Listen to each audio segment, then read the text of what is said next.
Ikiwa imetimia saa 6 na dakika 2, mtazamaji, hujambo na karibu kwenye sehemu yetu ya Jarida, ambapo hii leo mjadala ni kuhusu umuhimu ama jukumu la waangalizi kwenye zoezi zima la uchaguzi. Karibu, mimi ni Agnes Gakunga. Aliyekuwa rais wa Tanzania Jakaya Kikwete ataongoza kikundi cha watu mashuhuri wa Jumuiya ya Afrika Mashariki kwa waangalizi wa uchaguzi mkuu wa taifa hili. Kikwete aliyezinduliwa rasmi hapo jana anatarajiwa kuongoza maafisa wa EAC watakaotumwa katika maeneo mbalimbali humu nchini ili kuhakikisha kuna uchaguzi huru na wa haki. Akikubali uteuzi huo, Kikwete aliwapongeza Wakenya kwa kuandaa kampeni za amani, huku akiwarai Wakenya kudumisha amani wakati na baada ya uchaguzi mkuu. Kikundi hicho kitatathmini utayari, utekelezaji wa sheria za uchaguzi na kubainisha iwapo demokrasia imelindwa wakati wa uchaguzi, kisha baadaye kutoa taarifa yake. That the Republic of Kenya has met all the minimum requirements for the EAC to deploy a mission to observe the election. And it's on that note that the Secretary General has deployed this mission as appointed His Excellency Dr. Jakaya Kikwete to lead the mission from now until the end of this mission. Kwanza tunataka kujua jinsi wadau mbalimbali wanahusika na uchaguzi huu walivyojiandaa kuendesha na kushiriki katika uchaguzi. Pili, tunakuja kuangalia jinsi shughuli za uchaguzi zinavyoendeshwa, kama zinazingatia misingi ya kimataifa, ya kanda na hata ya ndani yenyewe ya sheria ya Kenya. Manake pia tunaangalia, je, sheria za Kenya zinasemaje kuhusu uchaguzi? Je, wanauendesha kwa kuzingatia, kwa kuziheshimu sheria zenyewe zilizotungwa zinazotawala uchaguzi? Lakini tunakuja kuangalia kama katika kuendesha shughuli za uchaguzi huu zinazingatia misingi ya demokrasia ambayo Jumuiya ya Afrika Mashariki inataka nchi izingatie kwa mujibu wa mkataba au katiba ya Jumuiya ya Afrika Mashariki. Mtazamaji, huyu ni Jakaya Kikwete ambaye ni rais wa zamani wa Jamhuri ya Tanzania, ambapo atakuwa kiongoza kundi la wajumbe 50 kutoka mataifa wanachama wa EAC. Ni miongoni mwa waangalizi ambao watakuwa wanafuatilia matukio na jinsi uchaguzi mkuu utakavyoendeshwa humu nchini. Kwenye studio ninao wageni wawili. Ninaye John Swaka ambaye ni wakili, na pia ninaye Osham Ominde ambaye ni askofu. Atakuwa anatuelimisha na kuchanganua swala zima la umuhimu wa waangalizi kwenye zoezi zima la uchaguzi. Karibu sana nyote kwenye studio. Asante sana. Mmeweza kumsikia rais wa zamani wa Tanzania. Yeye atakuwa ni kiongozi ambaye atakuwa anaongoza wajumbe 50 wa mataifa wanachama wa EAC. Ni baadhi tu ya wale ambao watakuwa wanafuatilia ama waangalizi wa uchaguzi mkuu. Mwanzo kabisa, mtazamaji ili aweze kuelewa ni nani mwangalizi kwenye uchaguzi mkuu, tuanze na wewe wakili. Asante sana. Kwa kawaida waangalizi ni wale watu ambao wanakuja hivi kwamba kuhakikisha kwamba kanuni za kidemokrasia inapokuja wakati wa kupiga kura zimezingatiwa. Wanahakikisha kwamba ile environment ama ile hali ya upigaji wa kura imekuwa ni hali ya amani, hivi kwamba Wakenya ama wale watu ambao wanapaswa kupiga kura wapiga kura bila vitisho ama bila udanganyifu. So kwa hivyo kazi yao, jinsi ambavyo title yao inasema observers, wale ni watazami tu, wanatazama, wanatupa jicho. Kazi yao si kwamba waingililie ile hali ya kupiga kura, wasitoe ushawishi wowote, wasije wakacheza any other part ama mali pengine, ama wafanya chochote kile kingine ambacho kiambatani na uangalizi. Kwa hivyo kazi yao tu ni kuangalia, kisha baadaye watapiana maripoti yao kisema kwamba either kura ilikuwa free and fair according to yale mambo wameobserve, kulingana na vile wameona kumekuwa na changamoto ama kujakuwa na changamoto, kisha ile report itafanyiwa kazi baadaye. Ndio. Na ni nani haswa anafaa kupewa hiyo nafasi ya kuwa mwangalizi, mhubiri? Sijui kama kanisa ni mojawapo wa wale ambao wanapewa nafasi ya kuwa waangalizi kufuatilia matukio ya uchaguzi. Ndio. Kwa maana kanisa pia hawana sehemu ya kusema tunasimamia upande hii ama tunasimamia upande hii. Kwa hivyo kanisa linakuwa katikati. Kwa hivyo hata wao pia wana nafasi ya kuwa wasimamizi. Lakini kuna wakati mwingine tunaona kwamba kuna kanisa fulani, baadhi ya viongozi wa kanisa wanaegemea upande fulani, wanajitokeza hata hadharani na hata kutoa ushawishi. Ndio, hao ni wale ambao tunaweza sema wako na interest labda. Lakini mchungaji yule ambaye hana interest yoyote anafaa awe mwenye kusema ukweli na mwenye kuangalia mahali makosa yanaweza kutokea rekebishe. Kwa hivyo kuna nafasi ya kanisa kuwa msimamizi ama mwangalizi. Ndio. Hapo maybe napo sisitiza yale ambayo askofu anasema. Ni sharti tujue kwamba kwa wale waangalizi kuna international local. Kuna wale wanatoka nje na kuna wale wenye nchi, wale watu ambao wametoka kwenye nchi ile ambao kura inafanywa. Kama hapa Kenya tutakuwa na international observers, tutakuwa na waangalizi kutoka nje, watu wa African Union, kama ya Europe, kutoka Europe, Uingereza, kutoka America na kutoka kwa nchi zingine ambazo ni nje ya Kenya. Hata Jakaya Kikwete jinsi umesema ametoka nje. Lakini pale ndani ya Kenya kuna baadhi ya institutions ambazo zinasimamia mambo ya uangalizi. For example, chama cha wanasheria Law Society of Kenya, tunakuwa observers. Kuna ILOG na kwa observers na wengine wengi. Kuna lile shirika la kupigania haki za binadamu. Yes, Kenya Human Rights wanakuanga wanakuwa pia ni waangalizi. Lakini cha muhimu ni kwamba hawa waangalizi wanapaswa kuwa independent. Ni watu ambao hawashawishiki njia nyingine wala nyingine. Watu ambao kazi yao tu ni kutazama na kuona kwamba yale mambo ambayo yanapita ama yanajiri kulingana na upigaji wa kura yametimia, imefanyika katika njia ya wazi, katika njia isiyo na utata. Na ikiwa kutakuwa na utata ama kutakuwa na shida yote, kuna reports ambazo una file kusema kwamba kulingana na maoni yetu uchaguzi either ulikuwa wa haki ama haukuwa wa haki. Hapo ninafuatanisha na swali, na umetaja mashirika mbalimbali ya humu nchini na pia ya kimataifa. Shirika ama kitengo fulani kinahitimu vipi kuwa katika kupewa jukumu hilo la kwamba litakuwa kuwa mwangalizi kwenye uchaguzi? Ni kipi haswa ambacho kinaangaliwa, na ni nani anayelipa? Kama ni shirika ama ni tawi fulani, nani analipa hilo jukumu? Ndio kwa observer ama wewe mwangalizi hautokei tu mahali. Lazima utakuwa umeomba kwamba tunaomba kwamba utatuma application kwamba tunaomba kwamba tukue considered ama tuzingatiwe katika hali fulani. IBC ina jukumu la kuangalia your profile na kuona kwamba unahitimu kama mchunguzi ama kama mwangalizi. Kisha utaqualify na mtaitwa. Na nyenye wenyewe kuna guidelines ambazo zinawaelekeza hawa waangalizi. Ukuje tu kuangalia na sheria yako ama na mtazamo wako. Kuna mambo lazima uzingatie lazima uzingatie baadhi ya mambo. Hivi kwamba ule uangalizi wako usio ni kikwazo kwa demokrasia ya Wakenya ama ya wapiga kura. Haya, nikija kwa askofu, kanisa kwa sababu madhehebu ni tofauti na idadi yake ni kubwa hapa nchini, na kuna yale yanayoonekana kwamba yana usemi mkubwa. Ili kuwa kwamba yote yameweza kuwakilishwa, mnafuata utaratibu upi? Makanisa tuko pia na shirika letu moja linaitwa Interreligious Council of Kenya. Alafu tuko na nyingine pia inaitwa NCCK. Alafu tuko na nyingine inaitwa OAIC.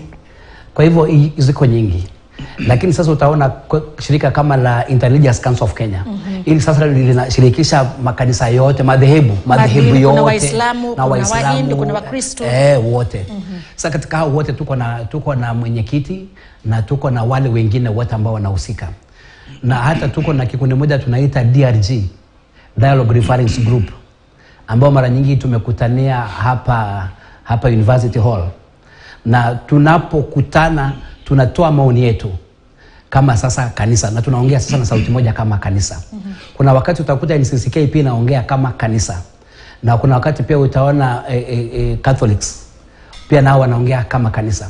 Lakini sasa hatimaye tukishajiunga wote kama Intelligence Council of Kenya, sasa tunatoa sauti moja sasa kama madhehebu. Ndio. Nikirejea kwako wakili, umuhimu wa kuwa na hawa waangalizi kwenye shughuli zima ya uchaguzi ni ipi? Je, kuna hatari gani iwapo labda taifa fulani litasema kwamba tutaweza kuandaa uchaguzi lakini tumewafungia nje waangalizi? Unapofanya hivyo tayari huo uchaguzi sio wa haki. Maana ikiwa uchaguzi ni wa haki, unaruhusiwa kukubali mashirika ya nje na ya ndani kuangalia, to authenticate ama ku-underline ama ku-confirm kwamba mambo yote yaliyojiri kuhusu kura hiyo yalikuwa ni halali. Unapofungia mashirika ama unapozuia mashirika kutoka kwa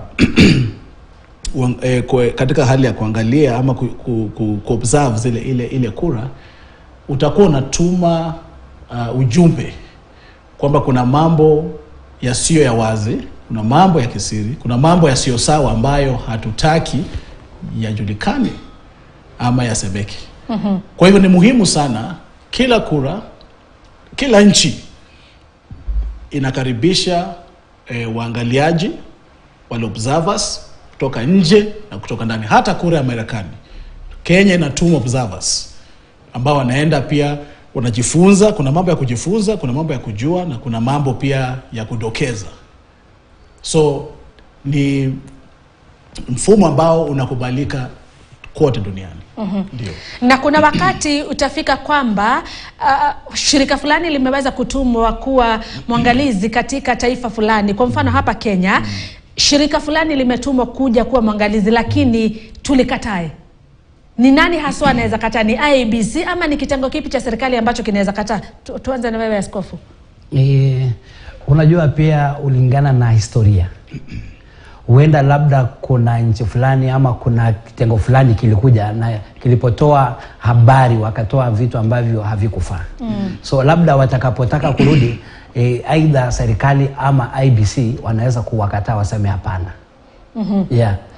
Kutegemea na sasa mambo ambayo ilikuwa kulingana na matukio ya hapo awali.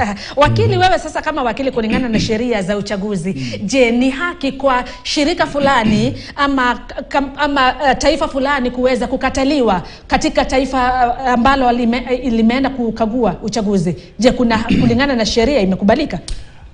Lazima ujue kwamba Kenya ni nchi huru. We are sovereign nation. Na serikali lazima ilinde haki ya Mkenya. The sovereign right ya Mkenya inazidi haki ya mtu mwingine kuja kuangalia kura yetu. So ikiwa uangaliaji wa kura utaleta utetesi ama utatoa amani ama utaleta vitisho kwa Mkenya ama kwa Wakenya, serikali ina haki ya kusema shirika hilo ama watu hao wasije. Because jukumu kuu la nchi la serikali ni kulinda ile haki ya Mkenya, ule uhuru wa Mkenya, na uhuru hasa wa kupiga kura na kudumisha demokrasia. So ikiwa kuna shirika lolote ama mtu yeyote, either international ama local, ambaye ana historia ya kuleta uvumi ama hali ya rabsha katika wakati wa kura, serikali inabudi ina nguvu ama mamlaka ya kuzuia watu kama hao ama such institutions. Ndio. Na sasa kabla ya wakati jukumu la huyu mwangalizi lilianza lini? Ni kabla ya uchaguzi, ni wakati, ama hata ni baada ya uchaguzi? Jukumu lake huanza haswa wakati upi? ni sharti tujue kwamba kura, upigaji wa kura sio one exercise, sio tukio limoja tu kuamka na kupiga kura na kwenda nyumbani. Mambo ama ile exercise ya kura ni jambo ambalo linaanza hapo awali kabisa. Tunaanza na mambo ya kusajili wapiga kura, mambo ile orodha ya kuidhinisha orodha, hizo vitu zote. Hadi sasa tunafika wakati wa Mkenya kuamka asubuhi na kwenda kuweka ile kura yake. Kisha kuna hali tena transmission ya results, ama ule usambazaji wa matokeo hadi utangazaji, nani ameshinda wapi, nani ameshinda kiti kipi, na sasa mwishowe kule kuapishwa ama kuingia kwenye ofisi kwa wale watu ambao watakuwa wameidhinishwa katika nyadhifa tofauti. Kwa hivyo ni process ndefu.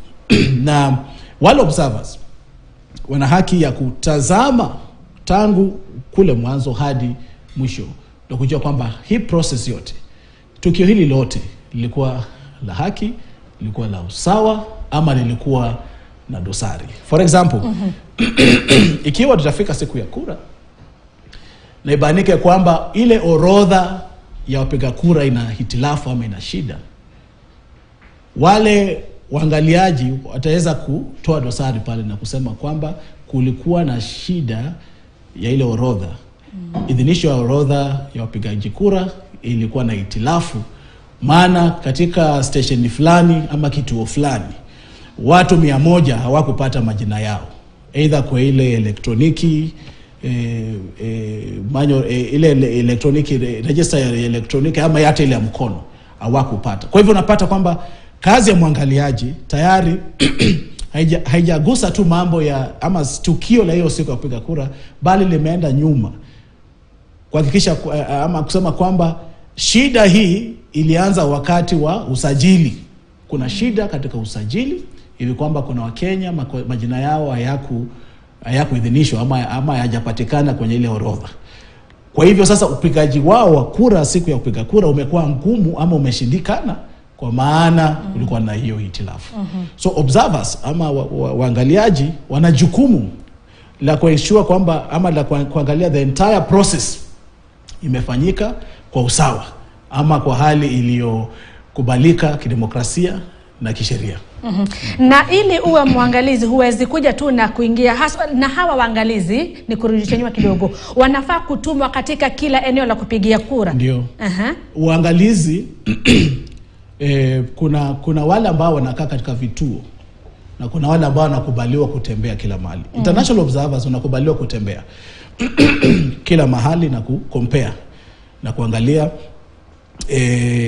kuangalia kwamba exercise ama tukio hili lote nchini limekuwa namna gani, watapeana ripoti yao. Lakini kuna wale ambao ni wa vituo, wale local ni wa vituo, tunakaa kwa kituo kimoja, mnaangalia. Hata kuna agents hata wa political parties, wa vyama vya kisiasa ambao pia ni observers, wako pale kuhakikisha kwamba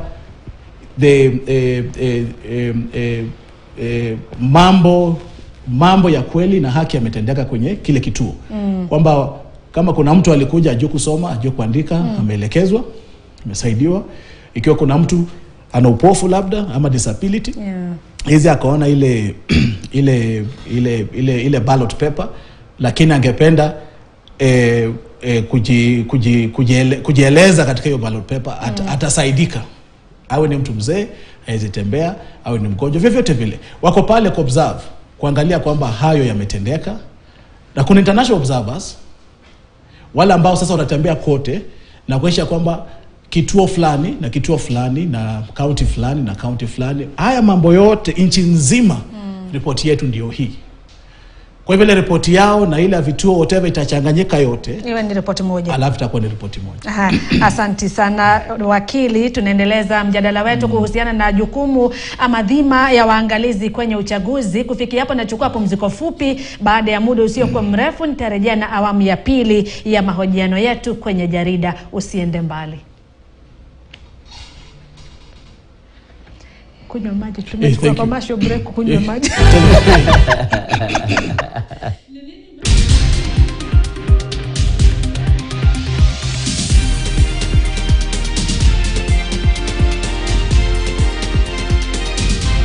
KTN News. Get the whole story.